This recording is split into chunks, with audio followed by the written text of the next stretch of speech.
kayaknya ada yang aneh di atas tuh. Jadi aku rekod aja ini ya, aku rekam tuh. Kita lihat, pasti ada si bocil. Tuh kan udah kelihatan tuh, ada sendalnya. Itu bodyguard aku kemana ya? Bener-bener nih, aku bener-bener kesel banget nih sama bocil sama emaknya. Tuh kan bener, ya ampun. Oke Google, aku datang.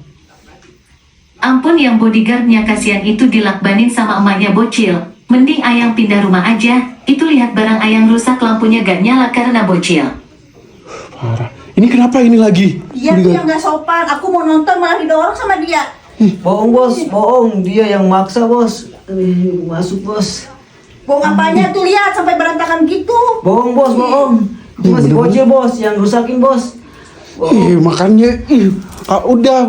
Bos, bohong bos. Itu yang ngeberantakin si bocil bos. Ih bohong banget sih.